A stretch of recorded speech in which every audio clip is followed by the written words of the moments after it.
Halo Tribuners, kembali lagi bersama saya Asin Lumintang di acara Tribun Bakudapa.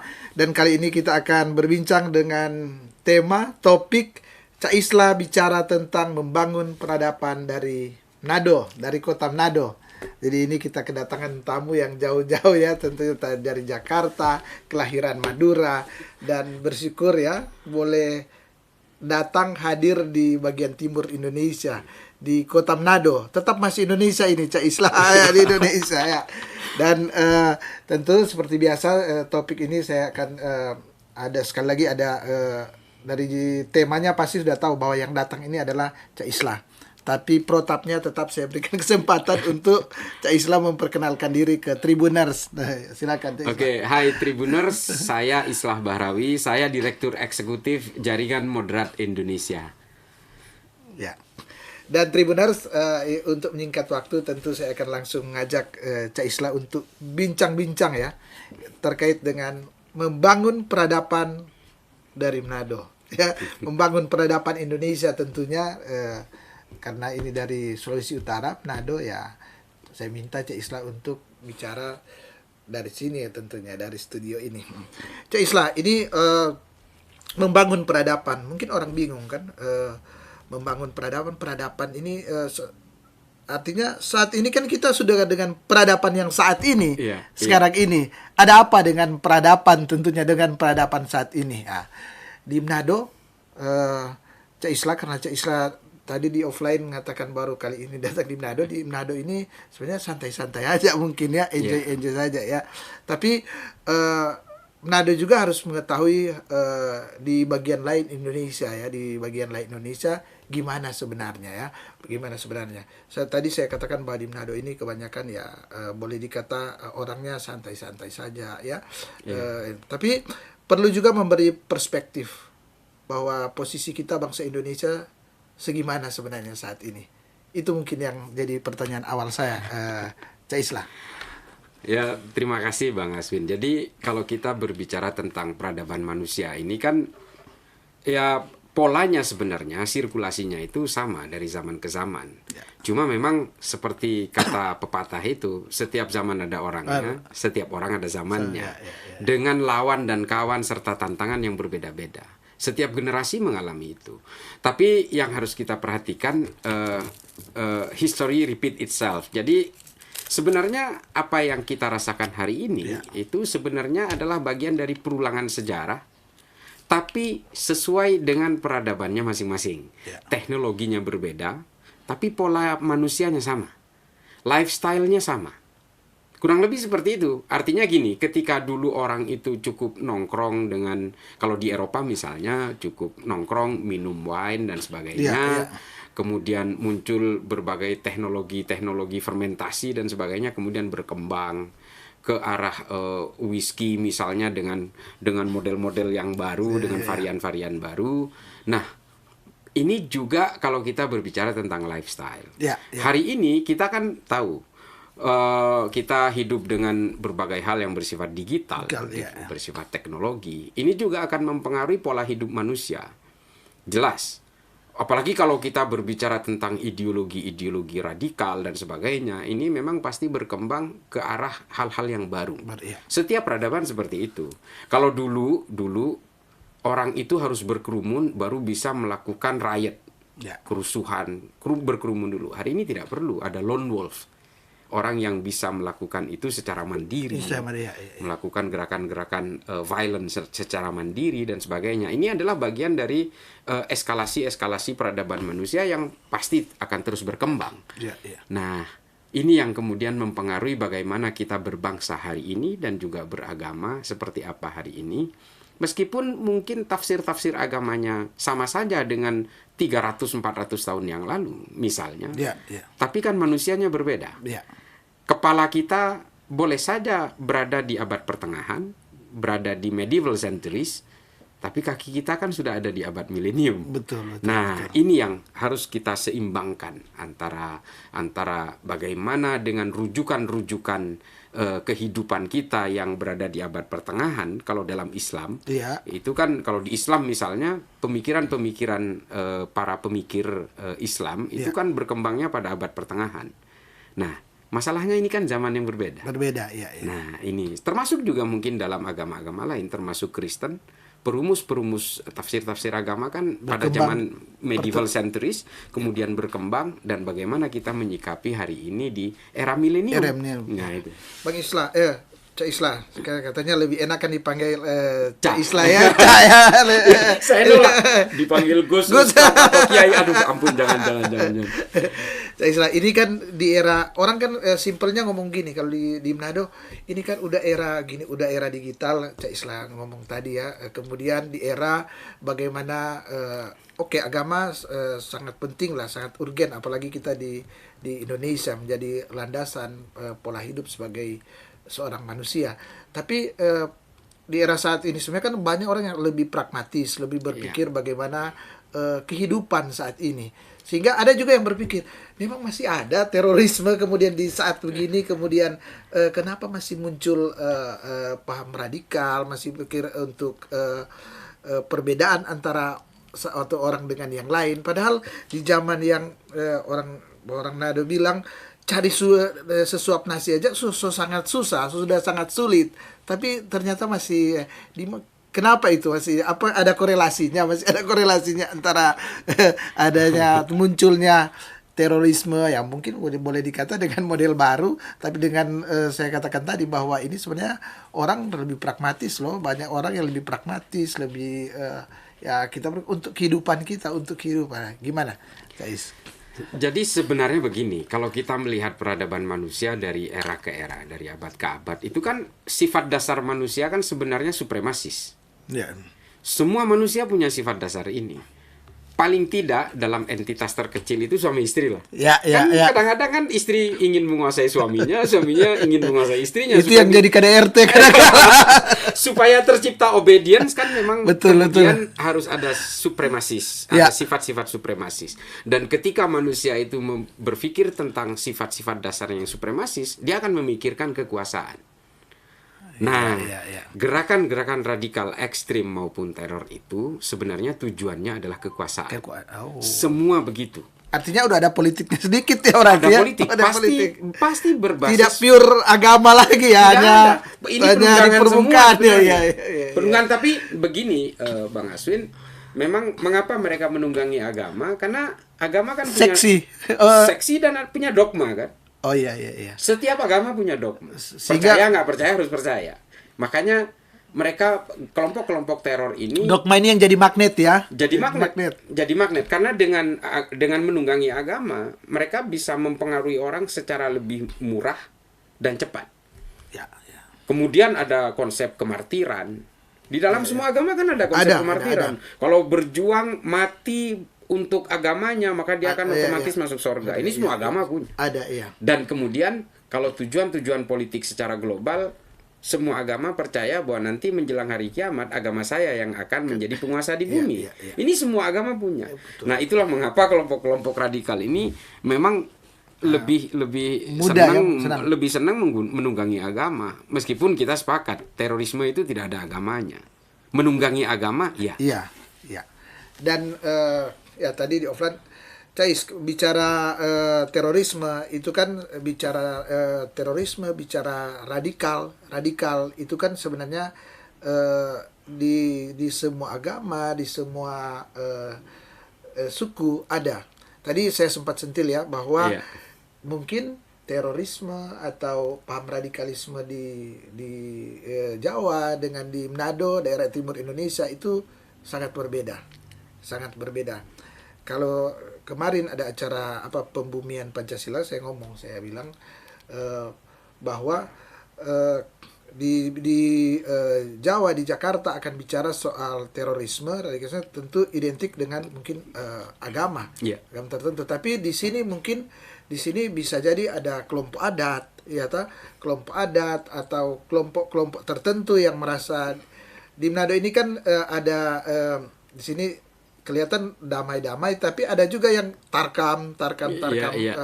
Kemudian ada kelompok adat. Nah, ini saya kira bisa menjadi benih apabila tidak ini. Sehingga waktu itu saya bilang bahwa kita jangan seragam dong di Indonesia, bahwa bicara soal radikalisme bicara seperti yang di semua seperti yang kita dengar yang di Jakarta, harus melihat di Manado gimana paham radikalismenya di Papua gimana. Iya. Ya, itu yang dan ini mungkin kebetulan Cak Isla datang di sini. Cak Isla tentu dengan membangun persepsi ya, tentu dengan kejadian ya, mengambil persepsi yang besar bahwa di Jakarta, di Jawa. Tapi hari ini Cak Isla ada di Manado. Gimana Cak Isla berpikir atau memberikan ini ke Tribuners terkait radikal? Begini, kalau melihat gerakan-gerakan radikal ekstrim maupun teror di berbagai wilayah itu kan tipologinya berbeda-beda. Nah, ini tergantung demografi juga. Komposisi penduduk juga mempengaruhi. Karena begini polanya. Kelompok-kelompok ekstrim maupun teror ini biasanya menunggangi agama di suatu wilayah dengan populasi terbesar di wilayah itu. Maunya di situ ya, dia polanya selalu, metodologinya pasti seperti itu. Artinya dia menganggap seksi yang banyak orangnya yang disitulah dia mendapatkan zona nyamannya. Makanya dia misalnya di Indonesia dia akan menunggangi Islam. Kalau di India ya menunggangi Hindu ya. Di Myanmar menunggangi Buddha, di Eropa. Artinya ini memang dirancang terancang betul. Itu adalah bagian dari petunjuk teknis kelompok mereka. Dan sejak lama sebelum kita lahir mungkin udah ini ya, sudah tercipta protokoler itu. Iya. Jadi kalau kita lihatlah misalnya ya, mengapa kemudian perang-perang pada zaman dulu itu meskipun sebenarnya bukan perang agama, tapi sebenarnya kan upaya untuk menghomogenkan semua orang supaya sama. Jadi ya termasuk perang umat Kristiani di Eropa selama 30 tahun membunuh 8 juta orang yang menolak untuk sama. Dan juga termasuk penetrasi kekuasaan-kekuasaan politik Timur Tengah ke Eropa ketika menguasai Andalusia. Masuk lewat semenanjung Iberia sampai ke pinggiran kota Toulouse di Prancis, membunuh 20 juta orang Eropa karena menolak sama. Nah, pola-pola inilah kemudian dipakai, misalnya Indonesia, populasi mayoritasnya Islam, maka dia akan menunggangi Islam. Kenapa? Dia akan memangkas waktu untuk melakukan infiltrasi, influensi terhadap ideologinya. Nah, Manado ini kan sebenarnya adalah mayoritas dalam bagian minoritas dalam satu negara. Otomatis yang harus kita lihat di sini adalah pasti ada zona nyaman. Nah, yang harus diperhatikan oleh, meskipun saya yakin masyarakat Manado, meskipun saya pertama kali ini berkunjung ke Manado, tapi saya melihat masyarakatnya sangat inklusif, santai, rileks, nggak ada beban gitu. Ya kumpul-kumpul, nongkrong, ini kan tipologi masyarakat di Manado. Tapi menurut saya ini tetap harus ada public awareness. Kelompok-kelompok radikal itu biasanya justru anti mainstream. Di wilayah-wilayah yang sangat minoritas dia justru menemukan zona nyamannya. Dia bisa jadi uzlah istilahnya. Kalau di istilah Islam itu dia bisa jadi bersembunyi, bertapa gitu untuk hibernasi. Di sini bisa jadi. Nah, ini pembibitan. Saya tidak ingin membangun ketakutan di masyarakat Manado, bukan, tapi betul. Mari kita ini aware. Lebih memberikan warning ya, memberikan agar supaya berhati-hati, saya kira ya. Iya, betul. Jangan dikatakan tadi terlalu berada di zona nyaman, bahwa kita merasa aman ya di sini, tidak ada ini, dan tidak ada pemicu, tidak seksi mungkin bagi ini. Jangan begitu ya. Jangan begitu. Di sini kan ada torang sama saudara dan ciptaan Tuhan. Nah, itu dia. Dulu kan juga di Ambon ada pelagandong segala macam. Orang lokalnya mungkin ya santai-santai aja karena toh kita sudah biasa hidup toleran, berdampingan dan segala macam. Tapi kan persoalannya ada orang luar. Orang luar yang berusaha masuk, ngacak-ngacak, mengadu domba, menghasut, akhirnya ya terjadi konflik. Nah, tolong mohon kepada masyarakat di Manado terutama, tolong jaga inklusivitas ini. Saya nyaman sekali di sini. Justru itu Cak Isla ya memang perlu datang hari ini di Manado untuk melihat sehingga jadi memperkaya juga kan. Cak Isla, ini menarik juga ya, ke depan kita sudah bicara soal peradaban. Hari ini sebenarnya kalau secara Indonesia ya, secara dari Sabang sampai Merauke, tentu ke depan itu bukan hal yang enak-enak, bukan hal yang mudah, karena banyak agenda penting yang akan ada di depan ya. Iya. Yang paling ramai tentu yang tidak bisa kita tutup mata, misalnya pemilu kan, ada pemilu, ada banyak arena-arena di depan. Nah, kira-kira Cak Islam lihat ini gimana? Apakah kelompok paham radikalisme ini akan masuk ke depan, atau gimana kalau melihat? Ada peluang tidak? Artinya dia merasa beruntung, seksi, atau menguntungkan kalau dia ini ke depan, atau ini lagi ini sibuk dengan suksesi, kita diam-diam. Kira-kira gimana? Ya, kita harus bersikap di situ karena begini, bagaimanapun perpecahan di dalam agama-agama, termasuk perpecahan secara komunal dalam suatu enklave masyarakat, itu biasanya didahului dengan kepentingan-kepentingan politik. Sejarah-sejarah pahit semua agama-agama itu terjadi ketika dia bersinggungan dengan pragmatisme politik. Memanfaatkan agama ya? Memanfaatkan agama, lalu kemudian berusaha menghegemoni masyarakat untuk menghomogenisasi masyarakat.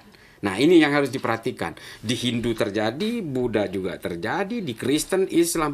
Semua mengalami sejarah-sejarah yang sangat pahit ketika berbicara tentang kepentingan-kepentingan politik. Orang Islam saling bunuh sesama orang Islam berperang sesama orang Islam. Demikian juga Kristen berperang sesama orang Kristen, hingga akhirnya terpecah belah dan segala macam. Saya mengambil contoh sering ya, kalau di banyak media ini Bang Aswin, Sunni dan Syiah itu di Islam itu permusuhannya 1500 tahun hingga hari ini belum selesai. Masih saling mengkafir-kafirkan satu sama lain, padahal diawali dari persoalan-persoalan politik. Jadi kalau politik itu menunggangi agama, marahnya awet, dendamnya awet. Karena merasa marah dan dendamnya itu dapat restu Tuhan kan. Politiknya pun merasa mendapat restu dari langit. Nah, apakah di Indonesia akan mengalami itu? Sangat. Peluangnya sangat ya. Peluangnya sangat. Pemilu 2024 ini adalah 100 tahun tumbangnya khalifah terakhir di Turki. Khalifah Islam terakhir di Turki, Khalifah Utsmani itu tumbang 1924. 2024 ini 100 tahun. Dan dihubung-hubungkan, kalau ini dalam perspektif Islam, dan dihubung-hubungkan dengan sebuah hadis yang mengatakan dalam setiap 100 tahun di dalam umat Islam ini akan lahir seorang reformis, mujaddid istilahnya. Nah, narasi ini pasti akan dipakai.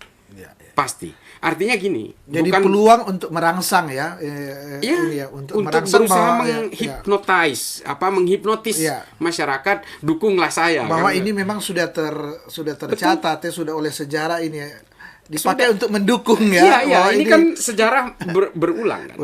Nah, ini jadi ini yang akan bisa mengkotak-kotakan masyarakat.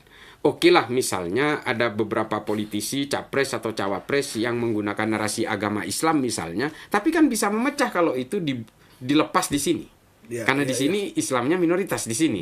Saya terpaksa menggunakan kata mayoritas minoritas karena kita berbicara statistik gitu.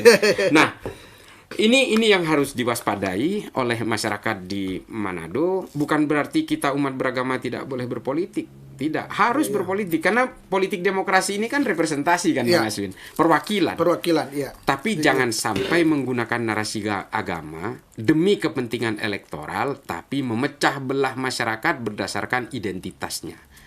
Politik identitas dan politik agama tidak bisa dihindari dalam dunia demokrasi, tapi politisasi identitas dan politisasi agama ini akan berkembang ke arah yang negatif. Harus diakui.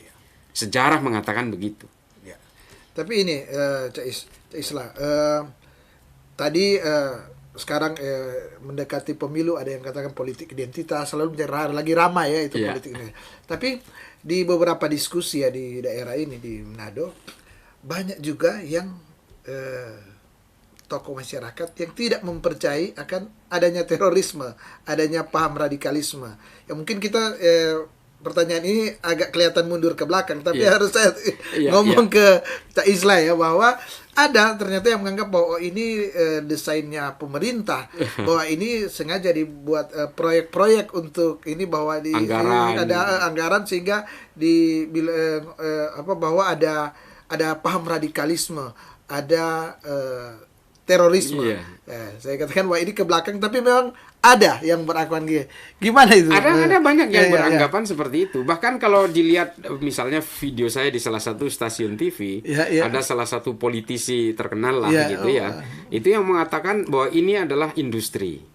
Bagian dari Industri, ya, untuk ya, ya. kepentingan-kepentingan. Dan ini kan bahaya isu-isu begini. Jadi membuat masyarakat menjadi lemah awasnya terhadap menyimplifikasi iya, persoalan. Iya. Tapi kalau kita berbicara tentang genealogi peradaban manusia terutama, sebenarnya setiap zaman itu selalu melahirkan orang-orang yang ingin melakukan aksi-aksi kekerasan ini demi kepentingan ideologinya. Dan ini terjadi di semua peradaban manusia, entah di Eropa, entah di Arab, entah di Asia Pasifik. Semua selalu terjadi karena berusaha untuk menjejalkan ideologinya secara paksa dengan cara-cara yang kekerasan dan ingin menguasai kekuatan politik di suatu negara itu dengan cara-cara revolusioner. Artinya apa? Ini kan bagian dari ekstremisme dan terorisme. Iya, iya. Nah, kalau kita perhatikan di Indonesia misalnya, ada 9 organisasi yang ingin supaya negara ini menjadi negara teokrasi, negara agama. Ada JI, JAD, JAK, JAT, JAS, MIT, MIB, NII, Khilafatul Muslimin. Ini kan semuanya punya cita-cita tujuan politik yang sama. Dan walaupun udah dibubarkan, dilarang, tetap berkembang kan. Itu dia. Itu jadi rahasia umum kan. Betul. Secara ini mungkin tidak, tapi kalau kita oh, ini ada dong. Ini masih berkembang. Ada. Terlihat tapi nggak bisa di kenapa nggak bisa ditangkap? Tapi memang begini, ada salah satu produk dari bangsa ini yang sangat luar biasa menurut saya, Undang-Undang Nomor 5 tahun 2018 yang hari ini diamanahkan kepada Densus 88 misalnya. Ini kan orang ketika baru berniat sudah bisa ditangkap. Ini kan canggih sekali. Ya. Orang loh baru berniat nih.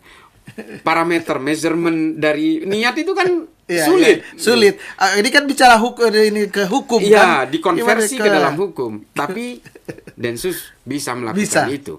Kan nggak mungkin juga teroris setelah melakukan peledakan bom, korban udah bergelimpangan baru ditangkap. Ya percuma. Sudah kejadian dulu kan. Produk ini adalah produk hukum negara kita yang menurut saya sangat masterpiece. Kami sangat apresiasi. Kalau saya sebagai masyarakat awam ya sangat apresiasi. Karena sepanjang pengetahuan saya di berbagai negara itu tidak gampang memiliki. Iya. Pasti banyak debatable lah ya. Pasti. Ya. Tapi toh selama ini kita lihat Densus 88 berhasil memang sepanjang tahun ini misalnya itu kan zero attack. Nggak ada serangan sama sekali sejak terakhir itu bom katedral di Makassar. Jadi memang menurut saya intinya adalah ada kesadaran-kesadaran kognitif dari masyarakat bahwa kelompok ini ada bergerak di bawah permukaan, bahkan berusaha menginfiltrasi lembaga-lembaga normatif termasuk Polri, TNI. Ada, sangat ada. Dan ini ya terstruktur. Mereka jaringan capacity buildingnya sangat kuat. Dan di negara lain, bukan hanya di sini, di negara lain juga terjadi itu. Mereka berusaha membangun struktur sekuat mungkin secara diam-diam, secara clandestine. Setelah mereka nanti mendapatkan momentum of terornya, mereka akan muncul ke permukaan dan kita semua tidak berdaya. Taliban. Coba di Afghanistan. Dulu kan orang-orang moderat di kota itu bilang, Taliban itu orang gunung, orang kampung, udah nggak usah peduliin. Tapi dia kemudian merangkak crawling revolution istilahnya kan, merangkak revolusi merangkak. Dia kuasai distrik demi distrik segala macam secara perlahan hingga akhirnya betul-betul menguasai Kabul. Orang moderatnya kemana? Cari bandara, kabur dari tanah kelahirannya sendiri. Nah itu jangan sampai menimpa kita yang hal-hal seperti itu.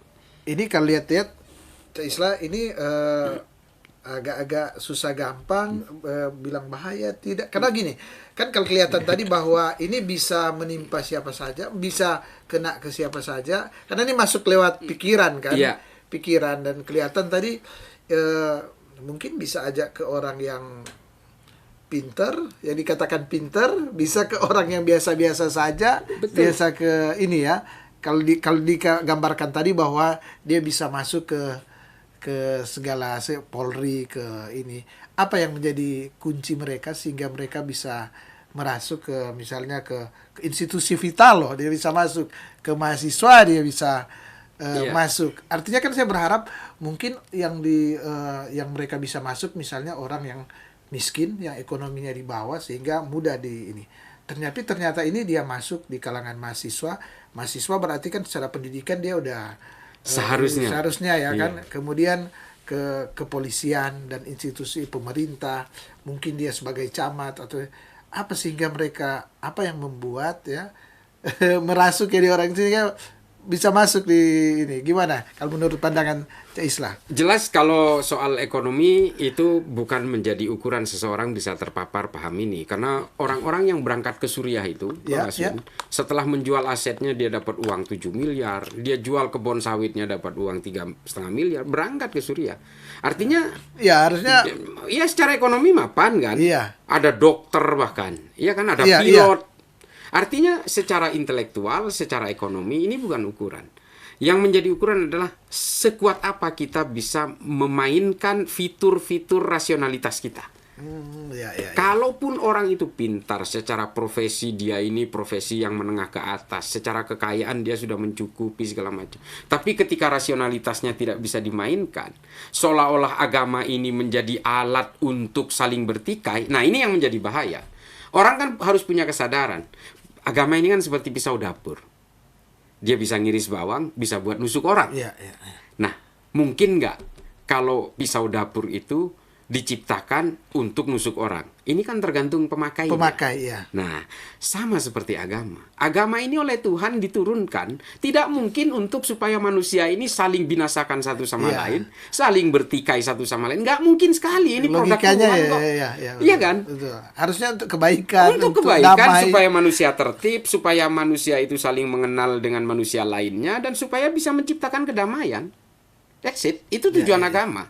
Iya kan? Iya, Nah, iya.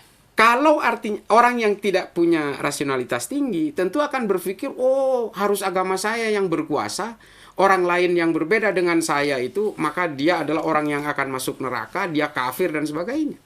Padahal kalau kita sadari, apapun sukunya, apapun agamanya, semua manusia diciptakan oleh Tuhan yang sama. Ya. Coba kita analisa. Kita mainkan rasionalitas kita. Semua manusia, apapun suku dan agamanya, pasti diciptakan oleh Tuhan yang sama. Karena kita percaya Tuhan itu satu. Betul. Dan kita kan nggak bisa memilih, nggak bisa ini Nggak kan. bisa. Nggak bisa. Tahu-tahunya udah, ada di Manado atau Oh, kalau di saya lahir dari Madura. saya kalau lahir di Minahasa, saya udah Kristen. Iya. Atau kalau saya lahir di Brasil sana, kemungkinan saya Katolik. Katolik. Ya. Ya. Karena saya lahir di Madura, saya jadi orang Islam, saya Nahdien. Iya kan? Iya.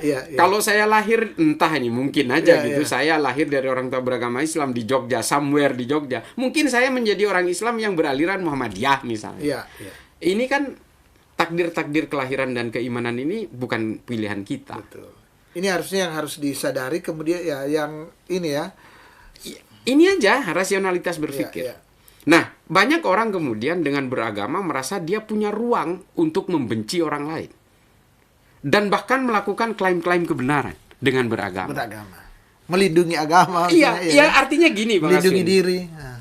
Kita menganut agama, menganggap agama kita yang paling benar, oke, that's fine. Orang pemeluk Kristen menganggap Kristen itu paling benar, very fine gitu kan. Saya juga. Yang menjadi masalah kan ketika dia menganggap paling benar, orang lain yang berbeda dengan saya pasti salah. Salah, ya. Istri saya paling cantik, tapi istri kamu pasti jelek. Padahal nggak ada hubungannya gitu. Iya. Ini pilihan. Betul. Nah, kita boleh menganggap agama kita itu paling benar, tapi jangan kemudian serta-merta menganggap keyakinan orang lain pasti salah. Pasti salah. Ya. Nah, segregasi, kebencian itu tercipta dari perasaan seperti ini. Itu sebenarnya ya, artinya agama silakan. Tentu dengan agama kita, tentu kalau saya berpikir, misalnya saya seorang Kristen, tentu saya harus berpikir bahwa ini benar. Masa tiap hari saya misalnya tiap minggu ke gereja, kemudian ini tidak benar ya? Iya, Nah, pasti. Yang salah adalah ketika saya menganggap bahwa yang Saya yang lain Islam salah, lah iya, gitu. Islam Oh, misalnya kamu salah, salah, saya. iya. Nah, itu yang menjadi pemicu akhirnya. Pemicu ya.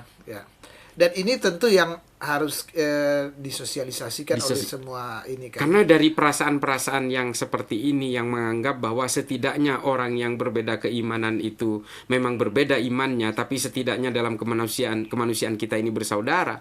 Nah, inilah yang menimbulkan intimasi sosial. Kalau di dalam Islam itu disebut konsep lita'arofu.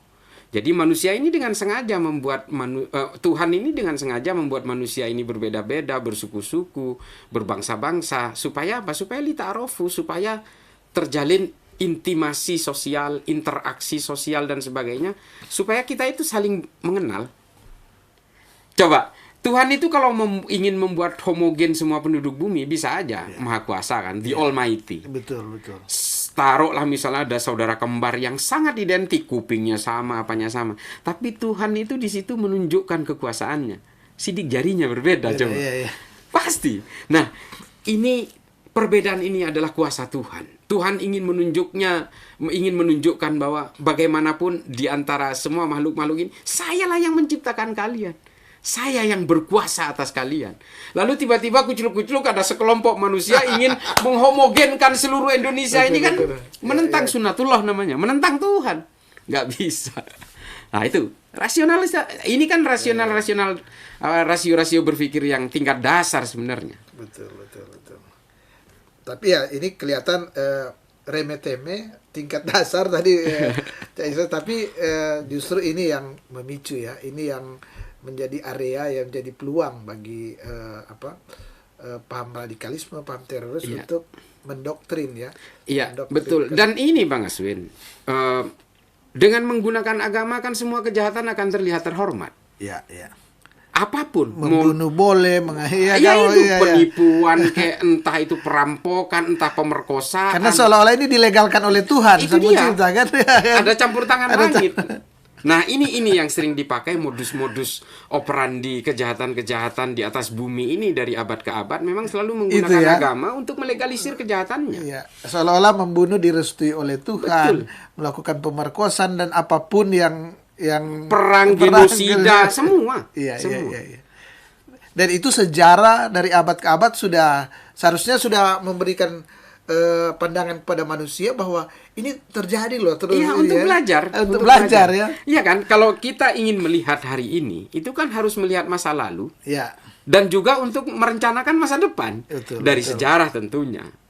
Ini kan ini kan sebenarnya sejarah selalu berulang tapi nggak pernah belajar tentang sejarah. Karena gini, kalau kita yang berbincang hari ini, mungkin kita berpikir bagaimana masyarakat atau manusia melihat bahwa yang terekam dari sejarah masa lalu adalah ini, sehingga jangan kita berulang. Tapi ada kelompok yang memanfaatkan kan? Betul. Memanfaatkan ini sejarah masa lalu begini harus berulang dong. Nah, gimana mendesain sehingga di otak teman-teman manusianya sehingga bahwa ini memang berulang takdir sejarah katanya ya. Ini kan gitu. Perlawanan kan hanya begitu saudara. Betul. Jalaluddin Rumi ini sudah mengingatkan itu. Wah, sudah ratusan tahun yang lalu ada salah satu kitab bukunya yang namanya Fihi Ma Fihi. Dia mengatakan bahwa agama itu memang salah satu alat hipnotis yang paling kuat. Ya. Orang mudah mempengaruhi orang lain dengan menggunakan agama. Nah, kelompok-kelompok teror, termasuk politisasi agama, politisasi identitas, ini rata-rata memang menggunakan celah-celah agama itu. Tapi kalau saya punya rasio dasar yang menurut saya bisa saya pakai untuk menyikapi politisasi agama ini, kalau saya, ketika orang itu ingin berkuasa menggunakan dalil-dalil agama, maka suatu saat ketika dia berkuasa, kejahatannya pun akan dibenarkan dengan dalil-dalil agama. Ini terjadi juga dalam sejarah berbagai manusia dari abad ke abad, sama saja. Dibenarkan seolah-olah legal, seolah-olah suci, seolah-olah benar ya. Ketika dia mengamankan kekuasaannya, dia melakukan kejahatan-kejahatan kemanusiaan yang merasa dibenarkan oleh agama. Dibenarkan oleh Tuhan. Dibenarkan oleh Tuhan, benar. Ya kan, semua kejahatannya merasa direstui oleh langit. Isla tentu bincangnya saya kira sangat menarik bincang-bincang ini ya, karena kita berbicara sesuatu yang sensitif ya, apabila ini ngeri-ngeri sedap ini saya tentu sangat bersyukur ya bincang-bincang dengan Cak Isla, karena kapan lagi ada momentum ketemu dan bincang-bincang begini. Tapi yang menjadi persoalan tentu di Tribuners ini, bincang-bincang itu diharapkan memberikan perspektif yang positif ya, pemikiran yang baik terhadap masyarakat, terhadap Tribuners, bahwa kita bisa, silakan kita bebas beragama, tapi harus kita ingat bahwa agama ini harusnya untuk kebaikan. Agama ini harusnya memperbaiki akhlak kita menjadi baik. Betul. Menjadi ini ya, bukan malah menjadikan kita manusia yang tidak beradab, manusia yang misalnya harus melakukan hal-hal yang menuntun ke hal yang tidak baik ya.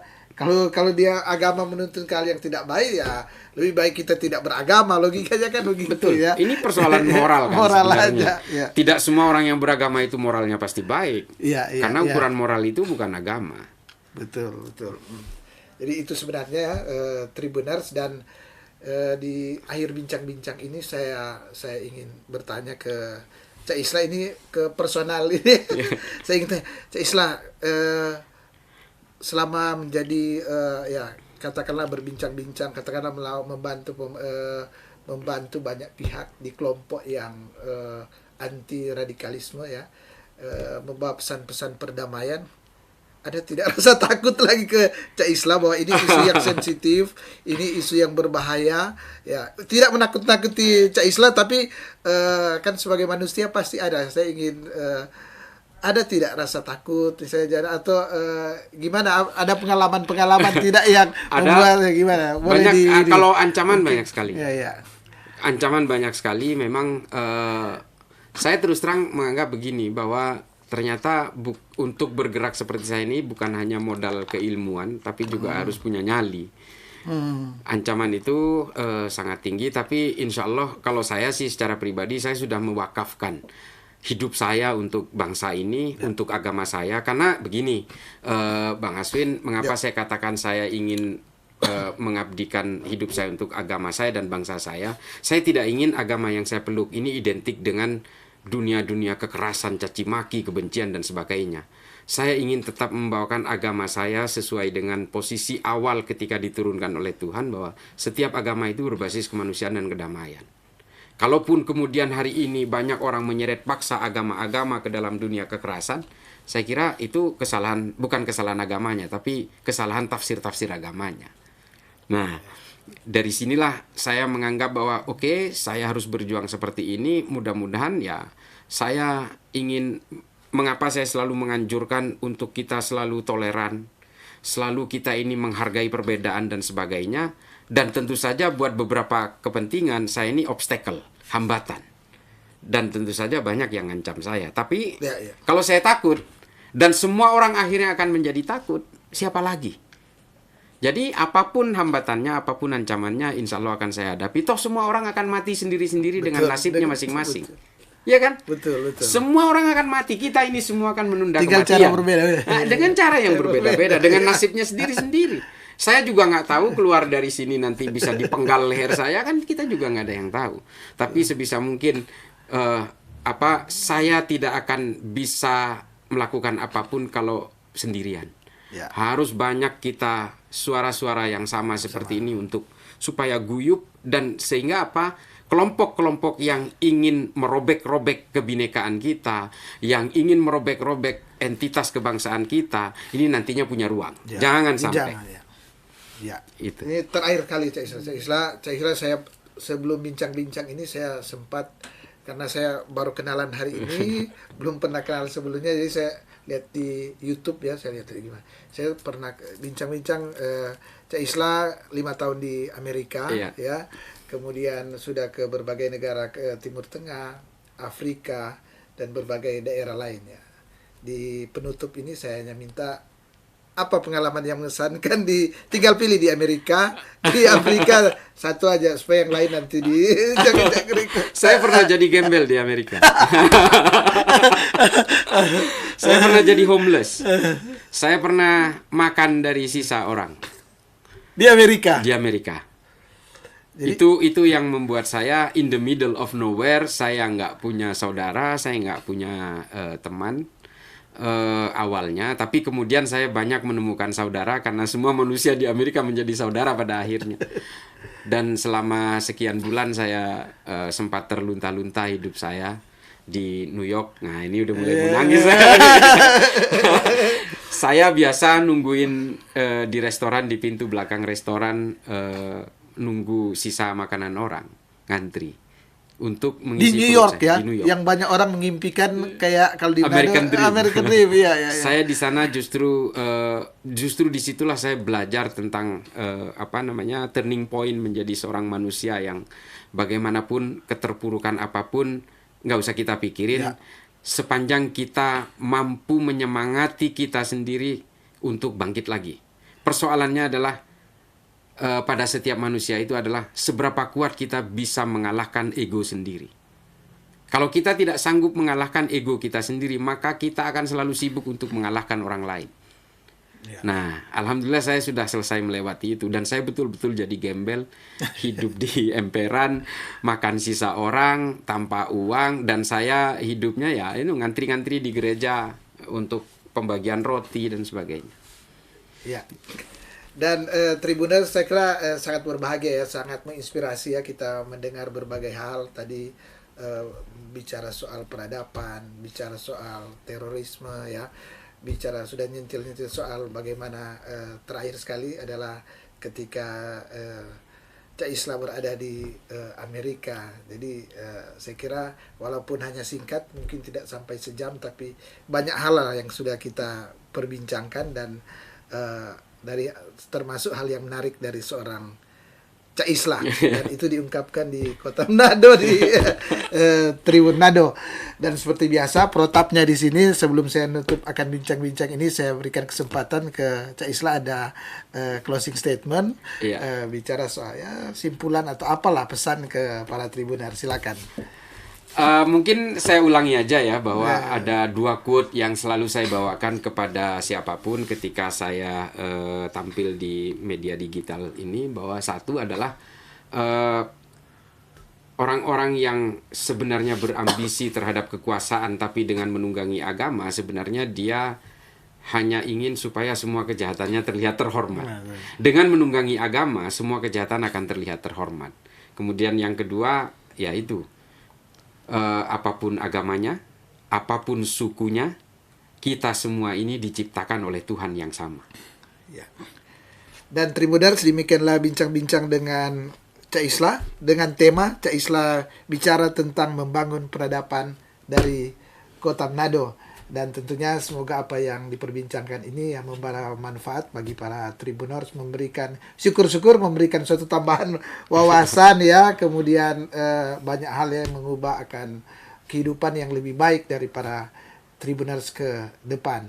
Dan tentunya saya Asin Lumintang mengucapkan terima kasih kepada Cak Isla ya, yang jauh-jauh dari Jakarta, Madura boleh datang di Manado dan boleh mampir di Tribun Bakudapa ini. Sengaja dipakai Tribun Bakudapa karena kearifan lokal ya. Jadi sengaja tampil di Tribun Bakudapa. Tentunya sekali lagi saya mengucapkan terima kasih. Dan saya juga mengucapkan terima kasih kepada para Tribuners yang sampai saat ini setia menyaksikan akan acara Tribun Bakudapa. Dan kita akan bertemu lagi pada lain waktu dan kesempatan, tentunya dengan tema perbincangan yang berbeda.